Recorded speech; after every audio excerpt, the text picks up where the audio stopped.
हज़रत मुआज़ बिन जबल रज़ी अल्लाह अन्हा से रिवायत है कि मैंने नबी करीम सल्लल्लाहु अलैहि वसल्लम से जिस दिन सूर फूंका जाएगा उस दिन तुम लोग मुख्तलिफ जमातें बनकर आओगे के मुतल्लिक पूछा कि इसके क्या मायने हैं। तो आप सल्लल्लाहु अलैहि वसल्लम ने फरमाया, ए मुआज़, आपने बहुत बड़ा सवाल किया है। फिर आप सल्लल्लाहु अलैहि वसल्लम रोने लगे और फिर इरशाद फरमाया, 10 किस्म के लोग मेरी उम्मत में से क़यामत के दिन इस तरह उठाए जाएंगे कि उनकी शक्लें तब्दील होंगी। बाज़ लोगों की शक्लें बंदरों की तरह होंगी, बाज़ खंजीरों की शक्ल में होंगे, बाज़ औंधे मुँह चल रहे होंगे, बाज़ अंधे और बहरे होंगे,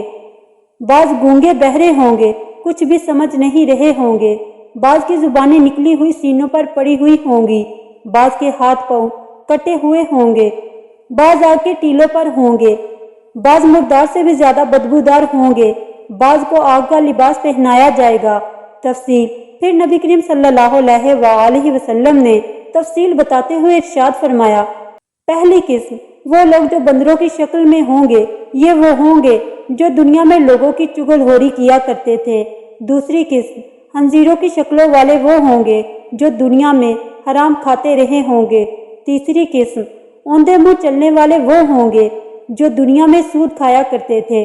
चौथी किस्म जो अंधे उठाए जाएंगे, ये वो होंगे जो दुनिया में जुल्म किया करते थे। पांचवी किस्म जो गूंगे और बहरे उठाए जाएंगे, ये वो होंगे जो अपने अमाल पर इतराते थे, यानी अमाल करके फहर किया करते थे। छठी किस्म ये वो लोग जिनकी जुबानें बाहर निकली हुई होंगी, वो उलमा और वाज़ीन होंगे जिनके कौलो अमल में तजाद होगा। सातवीं किस्म ये वो लोग जिनके हाथ पांव कटे हुए होंगे, ये वो होंगे जो दुनिया में अपने पड़ोसियों को तकलीफ देते थे। आठवीं किस्म वो जो आग के टीलों पर होंगे, ये वो होंगे जो दुनिया में लोगों की शिकायत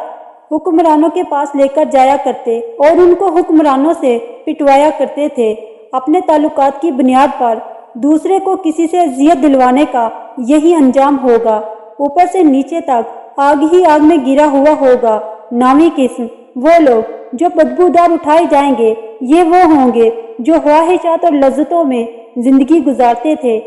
अपनी ख्वाहिश पूरी करने के वास्ते अल्लाह की नाफरमानी किया करते थे। 10वीं किस्म ये वो लोग जिनको आग का लिबास पहनाया जाएगा, ये वो होंगे जो दुनिया में तकब्बुर और गरूर का लिबास पहनते थे और लोगों को दिखाया करते थे। मेरी वीडियो को मुकम्मल देखें, मेरे चैनल को लाइक शेयर और सब्सक्राइब कीजिए और बेल आइकन को ज़रूर प्रेस कीजिए ताकि मेरी आने वाली हर नई वीडियो का नोटिफिकेशन आपको मौसूल हो सके। ज़रा गौर तो करें, हम किस तरह दिन रात गुनाहों का इर्तिकाब करते हैं। कितने ही गुनाह ऐसे हैं जिनका इर्तिकाब हम आदत के तौर पर करते हैं, कितने ही गुनाह ऐसे हैं जिनका इर्तिकाब हम लाइल्मी की वजह से करते हैं, कितने ही गुनाह ऐसे हैं जिनका इर्तिकाब हम जानते बूझते करते हैं, कितने ही गुनाह ऐसे हैं जिनका इर्तिकाब हम तन्हाई की वजह से करते हैं, कितने ही गुनाह ऐसे हैं जिनका इर्तिकाब हम मजबूरी के बहाने करते हैं, कितने ही गुनाह ऐसे हैं जिनका इर्तिकाब हम अपनी औलाद का मुस्तकबिल संवारने के लिए करते हैं, कितने ही गुनाह ऐसे हैं जिनका इर्तिकाब हम अपनी नाक ऊंची रखने के लिए करते हैं, कितने ही गुनाह ऐसे हैं जिनका इर्तिकाब हम तरक्की पसंदी और रोशन ख्याली के नाम पर करते हैं, कितने ही गुनाह ऐसे हैं जिनका इर्तिकाब हम नेकी की इशाअत और नेकी की तबलीग के नाम पर करते हैं, कितने ही गुनाह ऐसे हैं जिनका इर्तिकाब हम दीनदारी और परहेजगारी के दायरे में करते हैं, कितने ही गुनाह ऐसे हैं जिनका इर्तिकाब हम मेयारे ज़िंदगी बुलंद करने के लिए करते हैं, कितने ही गुनाह ऐसे हैं जिनका इर्तिकाब हम हवस से ज़रा और हवस से इक़्तिदार में करते हैं,